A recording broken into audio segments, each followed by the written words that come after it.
decir que mis compañeros me han impuesto la gratísima tarea de dar respuesta, así lo decimos, a las palabras con las que ellos han ingresado en nuestra corporación. Estaré por decirles esto. La ceremonia que tiene lugar esta noche en la Academia Mexicana de la Lengua es por muchos conceptos insólita, sin duda alguna. Por primera ocasión en nuestra historia, nada corta por cierto, se produce el hecho, al menos yo no recuerdo otra ocasión, se produce el hecho de que rindan su discurso de ingreso el mismo día 3 personas. Los 3 de primer nivel, los 3 inmersos en actividades diferentes. Una es filósofa, otro es historiador, el tercero es un biólogo, un hombre de ciencia. Y los 3 lo hacen en su calidad de miembros honorarios. Lo anterior denota de entrada el carácter amplio, plural, multidisciplinario de nuestra institución. Todo cuanto guarda relación con la dimensión más profunda del ser humano. Digo, con la palabra, con el logos, razón y lenguaje a un mismo tiempo, tiene cabida en nuestra academia. La Academia Mexicana de la Lengua tiene 36 miembros de número y el mismo número de correspondientes en el interior de la República y en el extranjero, pero solo 5 miembros honorarios. ¿Qué significa esto? ¿Por qué? Cada uno de esos 5 miembros honorarios podría también, no cabe duda, serlo de número. ¿Lo impide acaso su exceso de trabajo? ¿El que realicen sus actividades fuera del país? ¿O el que estén ausentes de modo constante? Sin embargo, la institución estima de todo punto necesario que formen parte de ella. En fechas recientes han sido miembros honorarios de la Academia, y me limito a mencionar unos cuantos nombres, todos de mexicanos: Antonio Latorre, Octavio Paz, Carlos Fuentes, José Emilio Pacheco y Luis Villoro. Lingüista y crítico el primero, poeta y ensayista el segundo, narrador y ensayista el tercero, narrador y poeta el cuarto, filósofo el finalmente mencionado. Todos escritores de primer rango, cuya presencia en la Academia nos era imprescindible, y su ausencia un vacío de dimensiones insondables. Además de los 3 ilustres académicos que han rendido su discurso de ingreso en la noche de hoy, forman parte de esta nómina escasa y selecta don Pablo González Casanova, un sociólogo, y don Sergio Fernández, un narrador. Doña Juliana González es una filósofa rigurosa y audaz al propio tiempo. Se ha desempeñado como docente en la Facultad de Filosofía y Letras de la UNAM, en donde además ha ocupado su dirección. No puedo ni debo omitir un dato personal estricto. Doña Juliana González forma parte de la generación universitaria a la que yo también pertenezco. Una generación que se ha mantenido fiel a sus intereses filosóficos. Fuimos poco más de 30 los alumnos inscritos en la facultad el año de 1957. Añado que el número de mi matrícula universitaria denota con claridad la cantidad tan escasa de estudiantes que había en la UNAM en aquel año. Es la número 57-55-14, o sea que fui el alumno 5514 inscrito en el año de 1957 en el nivel de licenciatura. Pero aquel año de jóvenes interesados en las arduas cuestiones filosóficas hizo que don Luis Villoro, uno de nuestros mejores profesores, asombrado ante ese número que le pareció excesivo, dijera: ¿pero qué va a hacer México con tantos filósofos? No sé qué hizo México con tantos filósofos. Lo que sí sé es qué hicieron estos filósofos con México. Dedicarse a trabajar de manera seria, profesional, rigurosa y constante en su oficio.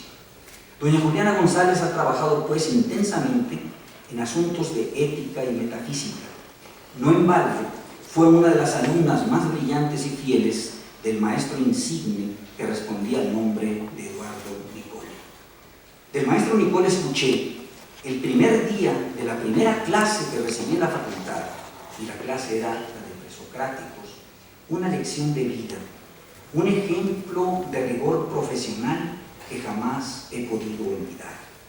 Al término de aquella clase, y les diré que cada una de las clases de Nicole era una conferencia perfecta, alguno de los compañeros pidió al profesor que nos indicara cuál sería el libro de texto que habíamos de leer. Pero qué expresión más horrible, parodio agorostiza, un libro de texto. Nicole respondió con presteza: aquí no habrá ningún libro de texto. Hay que leer a los autores mismos y arrojarse al agua. El que sepa nadar, añadió, llegará a la orilla, y el que no pueda hacerlo, se ahogará. Creo recordar que doña Juliana se hallaba en ese pequeño salón y que, al igual que yo, recibió el impacto profundo de ética profesional, de rigor académico, audacia e innovación que nos legó Eduardo Nicole. Doña Juliana González se ha desempeñado como maestra e investigadora en dos grandes áreas: la filosofía griega por una parte, la ética, lo dije ya, por otra. No puedo examinar en este breve espacio todos los aspectos de la tarea filosófica de doña Juliana. Lo que debo decir es que, por lo que a la ética corresponde, ha señalado que la ética está anclada en la libertad. Frente a la ética estrictamente formal de Kant, doña Juliana subraya que la libertad no está opuesta a la necesidad, sino que es su otro extremo imprescindible. No hay ética sin libertad, establece.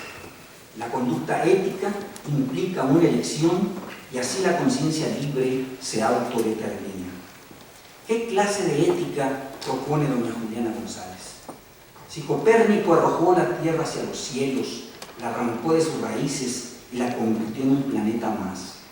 Si Galileo destruyó a su vez, y no solo con el telescopio, sino también al postular la ley de la inercia, ese es un movimiento constante en línea recta, la bóveda celeste, poco a poco el avance de la ciencia y de la filosofía ha desplazado a los dioses del sitio inmóvil que ocupaban. Desaparecieron del espacio no menos que de la conciencia.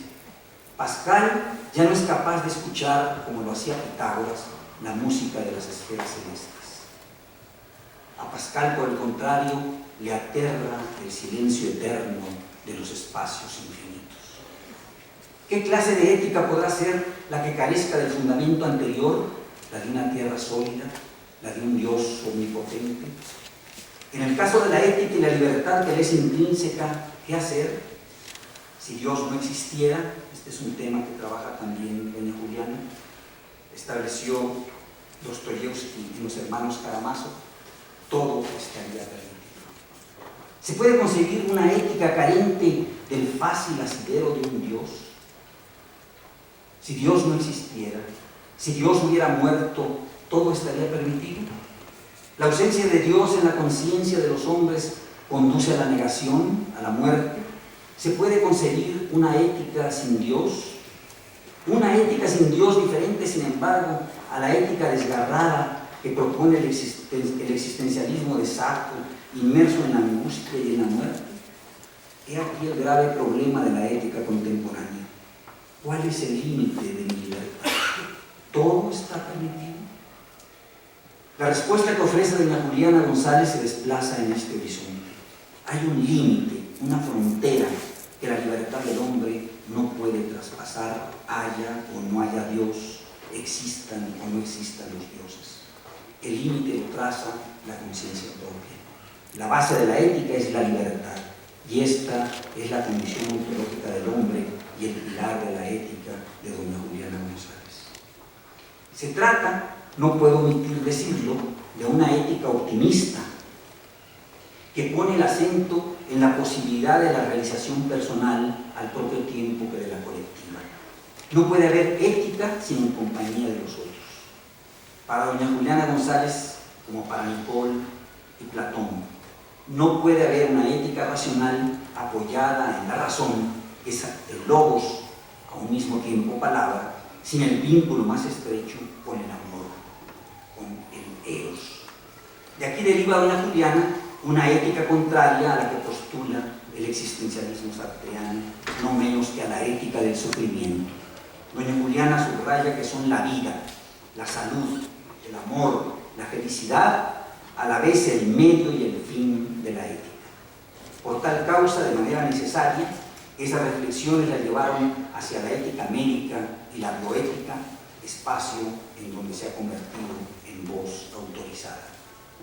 En su discurso, doña Juliana González dice que ha cobrado conciencia de la indisoluble relación que hay en el presente entre los grandes problemas éticos y los extraordinarios logros que desde la mitad del siglo pasado hasta el presente nos ofrecen las ciencias de la vida y la bioética. Se trata, pues, de una filósofa que ha anclado su pensamiento y su reflexión en la vida moderna.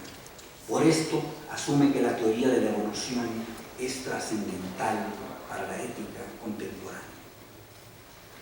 Por su parte, el historiador Jean Meyer, que ha hecho de México su segunda patria, ha desarrollado una investigación de primera magnitud sobre hechos que la historiografía oficial de modo deliberado soslayaba. Son hechos que avergüenzan a la conciencia nacional. Fue así que muy joven, en un país que apenas empezaba a conocer pero también a amar, Jean Meyer investigó la llamada guerra cristera, herida dolorosa, incomprendida en muchos aspectos. Su manuscrito original tenía, vean ustedes, solo 1600 cuartillas. Convertido en libro, se despliega por más de 1100 páginas en 3 volúmenes. Al publicarlo en 1973, don Jean Meyer tenía 31 años. Era un joven francés por completo desconocido, tanto en México como en Francia. El tema que abordaba, lo dice él mismo, era tabú, y para colmo lo publicó una editorial, Siglo XXI, que tenía fama de publicar libros de orientación contraria a la que Meyer le daba su texto. Sin embargo, el libro, que recibió un nombre de resonancia épica, a lo de Adiliada, que duda cabe, fue recibido con gran respeto por los historiadores mexicanos, ya que mostraba una investigación audaz, prolija, en muchos aspectos abrumadora. Y el libro, ese libro, afirma Meyer, lo transformó. Cada uno, dice Don Quijote, es hijo de sus obras. A su vez, don Jean Meyer señala, lo cito, que ha sido engendrado por la cristiana. Tan es así que vive en México y es mexicano. Lo dice en la advertencia a la 14ª edición de 1994. Esa confesión no le fue suficiente, sin embargo. 10 años más tarde, en 2004, escribió un nuevo texto que tituló Prodromo Mea, la cristiada a la distancia, en el que reconoce lo mucho que ha cambiado la perspectiva histórica sobre el fenómeno cristero, que de haber sido satanizado ha pasado a convertirse en una especie de lucha popular contra todas las agresiones del poder. Y dice don Jean Meyer, de guardia blanca de los hacendados malditos, de asesinos de los santos maestros de la escuela socialista, los cristeros pasarían a ser los hermanos de todos los guerrilleros del mundo. Y escribe esta frase, a mi juicio lapidaria: no merecían tanta abominación ayer, tampoco les corresponde semejante gloria hoy. Me gustaría subrayar que el libro de don Jean Meyer rompió un paradigma y nos obligó a valorar los aspectos ocultos, malditos, de la Revolución Mexicana, considerada casi un monolito de mármol, una masa sólida de bronce. El indudable mexicano, que es don Jean Meyer, conserva, sin embargo, una raíz francesa y ha escrito otro libro ejemplar en el que también se aparta de los lugares comunes, que no son pocos, de la historiografía oficial, Yo, el francés, cuyo subtítulo es La intervención en primera persona. Se trata de una serie de biografías y relatos desde ángulos personales de oficiales y soldados que formaron el cuerpo expedicionario francés que invadió y ocupó nuestro país en el siglo XIX. Los textos son, no cabe duda, fascinantes. Muestran facetas de carácter íntimo en el curso de esa guerra desmitifican el supuesto heroísmo de los combatientes y exhiben en no pocos casos las crueldades que realizaron. Debo señalar además otro texto del libro de Montreal, o In Suite Europea. En él se revela la raíz alsaciana, francesa por lo tanto, de don Jean Meyer. Es un libro de amor filial y de vínculo profundo con esa región en vilo, para citar nuevamente a don Luis González, que es la Alsacia, que un día amanece renana, alemana y otro día francesa. En su discurso, don Jean Meyer plantea la oposición entre la universalidad y la nación. No desdeña ni la una ni la otra. Es más, en tanto que acepta la enseñanza de don Luis González, también reclama para sí el orgullo de pertenecer a una patria chica, la matria, término caro pues a don Luis. De ahí, en Meyer, su raíz alsaciana, que no lo aleja, empero, ni de la nación ni de la comunidad internacional. Don José Sarucán es el mayor, el más importante de todos los darwinistas mexicanos. Aclaro, no es darwinista en el sentido de que sostenga sin cambios las tesis del gran hombre de ciencia que fue Charles Darwin. Lo es en el sentido radical en que lo es todo biólogo comprometido con la ciencia hoy. Sarucán advierte así el carácter decisivo de la revolución darwiniana, aquello que nadie puede soslayar. ¿Cuánto y de qué manera las tesis de Darwin destruyeron paradigmas y provocaron una de las transformaciones mentales más profundas y permanentes de las que se guarda memoria? Darwin, el hombre y su libro El origen de las especies, dice don José Sarucán, revolucionaron la ciencia y el pensamiento. Asegura así don José, lo cito, ninguna obra científica ha igualado la repercusión de la obra de Darwin en la ciencia, la política, la religión o la filosofía. Este es el nudo de la cuestión. Asumir la revolución darwiniana es adoptar un compromiso total con la ciencia. No hay ni puede haber en el mundo contemporáneo ningún hombre de ciencia, lo diré mejor, no puede haber ningún hombre simple y llanamente que no arranque de las tesis darwinistas para ampliar el espacio inagotable del conocimiento. Ser darwinista es la condición primera, insoslayable, para ser hoy hombre de ciencia. En este sentido radical, don José Sarucán es un hombre de ciencia moderno, riguroso y honesto.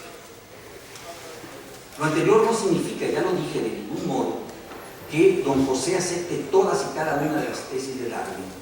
Si la revolución lograda por Darwin marca un hito, un antes y un después en la historia, no solo de la ciencia, sino de la conciencia humana, no significa que sus tesis se sostengan intactas. Por tal razón, hoy se habla del neodarwinismo, de la síntesis, pues, entre las tesis originales de Darwin y las aportaciones de la ciencia contemporánea. Don José Sarucán es consciente de los aportes de Darwin y al propio tiempo de sus limitaciones. Así, Sarucán subraya que Darwin no conoció las leyes de la herencia establecidas por Gregor Mendel, mientras que de ella se vale la moderna teoría de la evolución. Tampoco es obvio pudo conocer la genética actual ni la biología molecular. Es lo que ocurre en todas las ciencias. Nuevos y decisivos aportes ensanchan los límites de la teoría inicial y, sin embargo, los avances siguen la ruta originalmente trazada por su precursor. En un libro ameno y a la vez preciso, Las musas de Darwin, Sarucán pone en relieve las contribuciones hechas por el autor del origen de las especies e indaga a un mismo tiempo por las fuentes de que se alimentan. Vienen de múltiples disciplinas y son producto de diversos autores, entre otros de Charles Lyell en geología, de Malthus en economía política.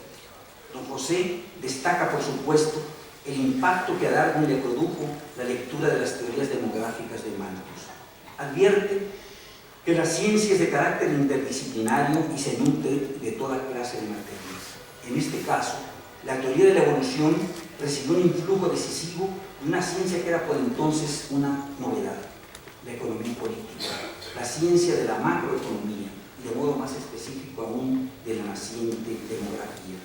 De esas ciencias Darwin dedujo tesis fundamentales: la lucha por la existencia, el dato insoslayable de que las especies producen un número superfluo de descendientes y sobreviven los más aptos. Esto genera por necesidad la variedad de los individuos, razón por la cual aquellos que se adaptan mejor a las condiciones del medio son los que finalmente sobreviven, y ellos transmiten los caracteres que adquieren a su progenitor. El impacto que estas tesis produjo fue inmediato. El hombre se consideró a partir de ese momento uno más de los productos de la incesante evolución de las especies. Sin duda, el producto más alto de ese proceso evolutivo, pero que guarda con toda humildad los estigmas de sus antepasados en cada una de sus células.